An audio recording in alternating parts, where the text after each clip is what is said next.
Question: how many influencers do you follow?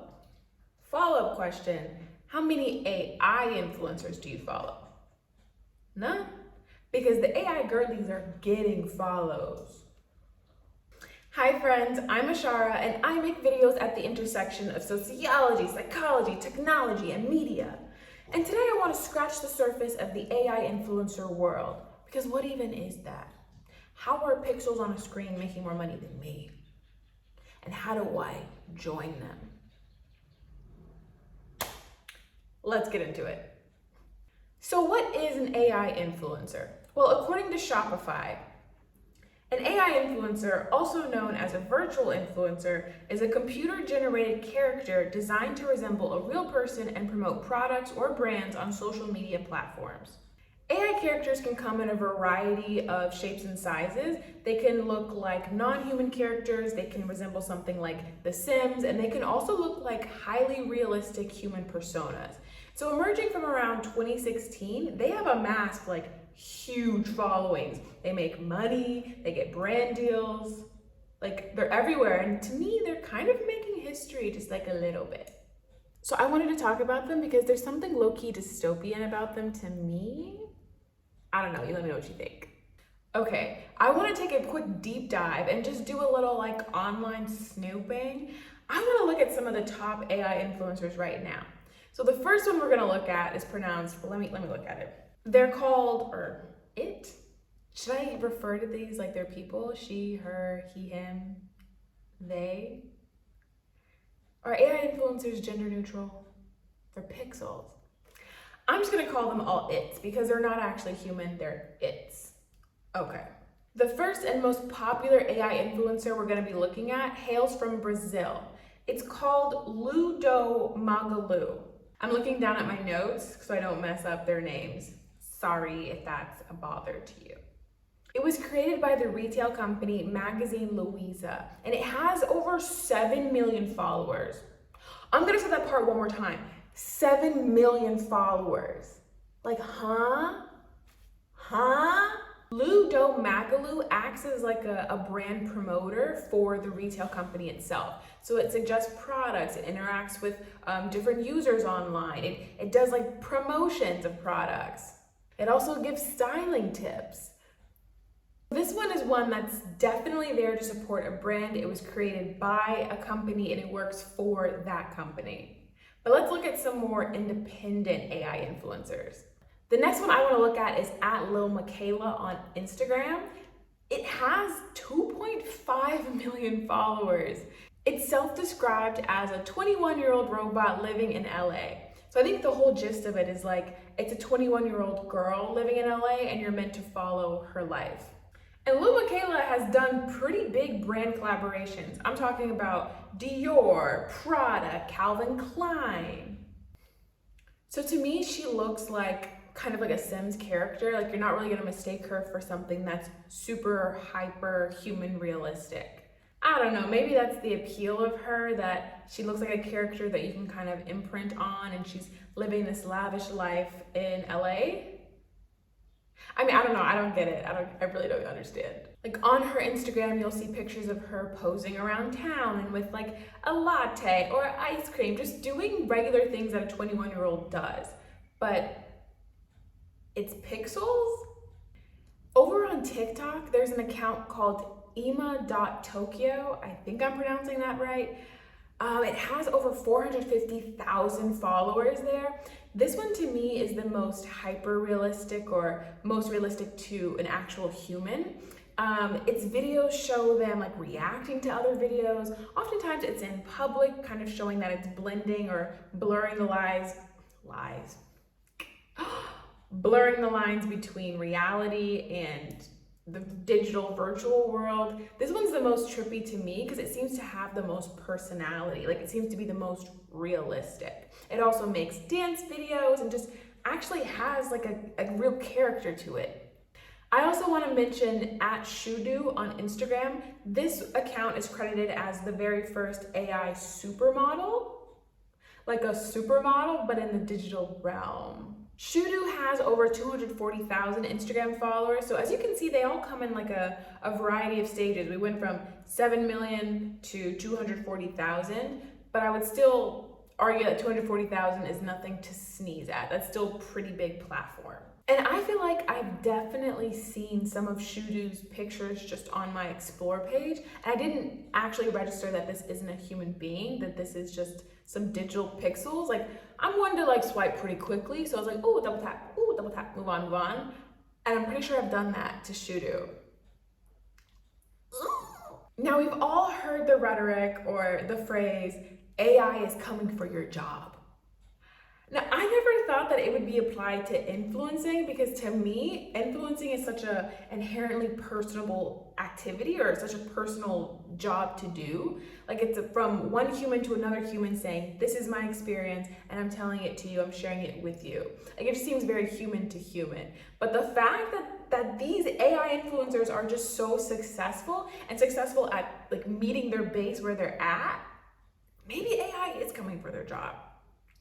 I will say, I think out of all of the influencers we just went through, the most obvious one coming for someone's job is probably Shoodoo, as Shoodoo is more than an influencer, it's also a model. Like, it models clothing and products, which is a real job. Not to say that influencing isn't a real job. Don't say that, I didn't say that. So in this example, let's say a brand is looking to create a campaign and they want to hire a model. Well, instead of hiring a human model, they could potentially hire Shoodoo. But it's not just the model's job that's being taken away. When you have like a big photo shoot, there's a lot of moving parts to it. There's the model, there's also the photographer, there's maybe someone there to direct, there's the lighting people, there's hair people, makeup, stylist, wardrobe, all of these things, and then the assistants, of course, and the video editors. All of these people contribute to making a campaign that you would see, but all of those jobs would really be removed if you're just using some pixels. Sorry, that seems a bit reductive. If you're just using a virtual AI model, because it's all done digitally, you don't need all those people.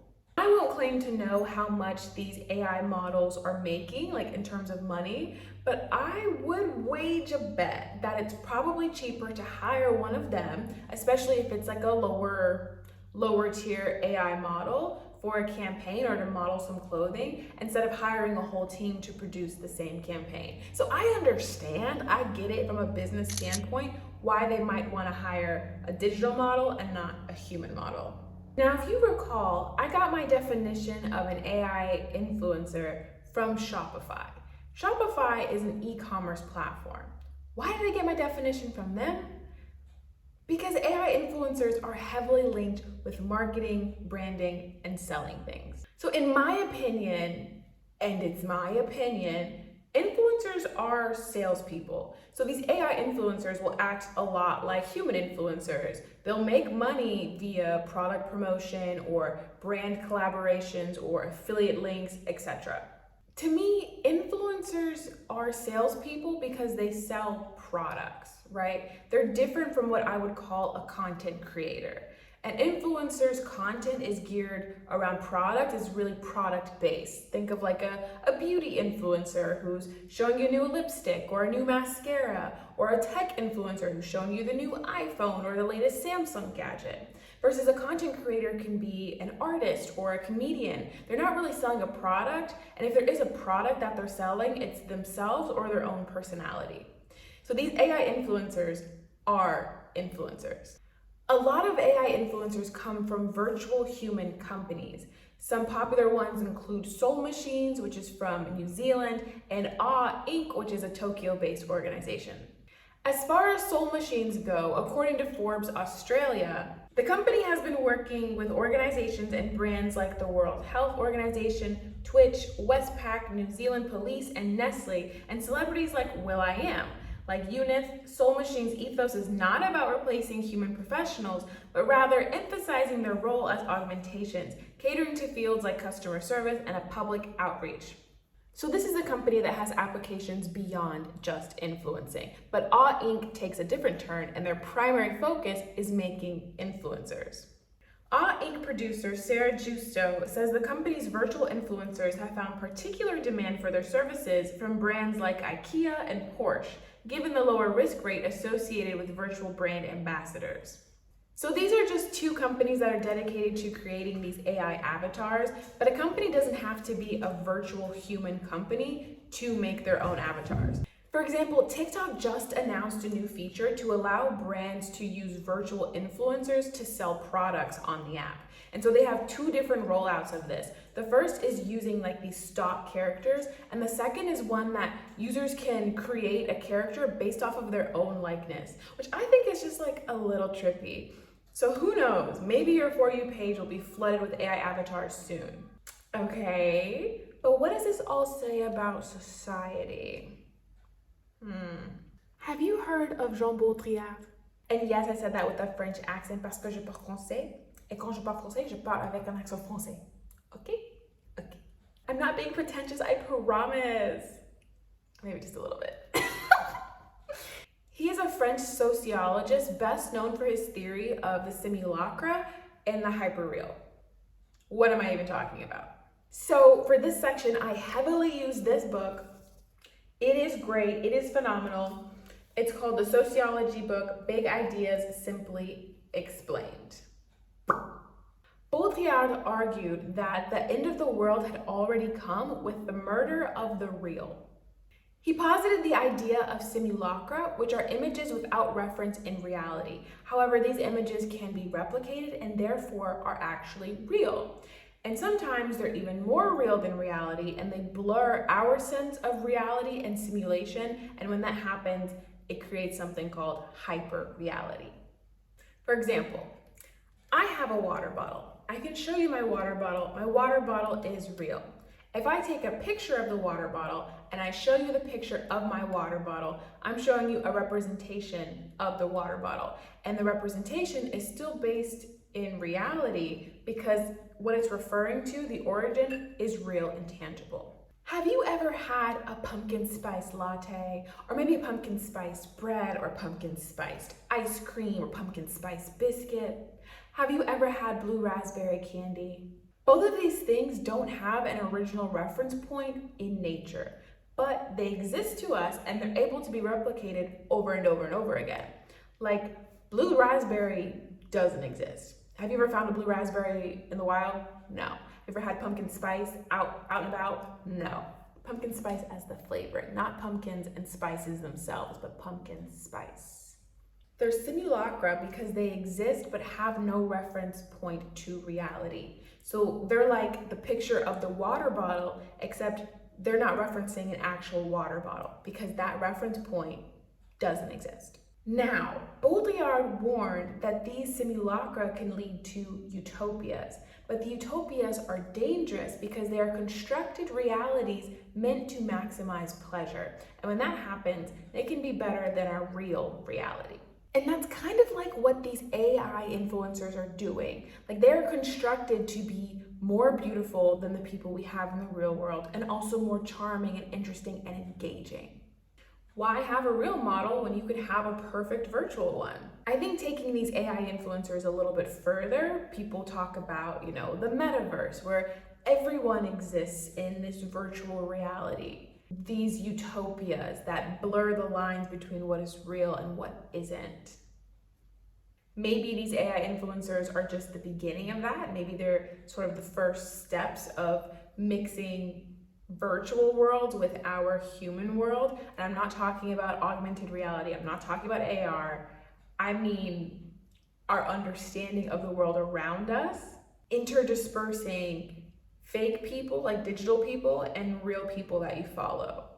What is real and what's fake? And I think as time goes on, the lines are going to be more and more blurred, and that's going to create hyper reality for all of us. For example, there's an AI influencer called fit_Aitana. Now this avatar partnered with a salon called Longueras, I hope I'm pronouncing that right, and made a post about receiving a haircut. Now the salon is a real life, three-dimensional, in our reality salon, like they cut hair, but the model is obviously not real, like it's two-dimensional, it's pixels. And so it's kind of crossing the threshold from 2D to 3D to promote this salon and say, hey, you know, I got this haircut, they do a great job, you should come here. Which obviously isn't true, so yeah, story time. But the utopia we are creating in our virtual worlds is tantamount to death. We no longer want the real experience of something, but the experience of being told about the experience of something, in such a way that it is hyper-real or more real than real. For instance, we prefer to sit in a cinema and enjoy the hyper-real experience of a family reunion than go to one of our own. On screen, it is more colorful, noisy, and complete. It seems so true. Our own lives pale by comparison, except perhaps our virtual lives on Facebook or elsewhere. Meanwhile, we sit, not moving, looking at a screen. And it seems like we, and I'm saying we as like a societal we because these influencers have like millions of followers, don't have as much of a desire to experience life. Rather, we have a desire to watch digital humans mimic experiencing life.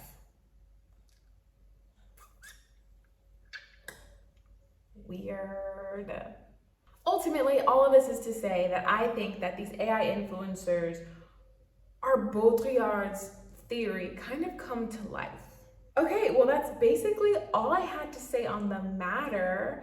If you have something to say, let me know because I would love to chat about it. Let me just say, if you got to the end of this video, you're a real one. You're a real one, and I want you to know that.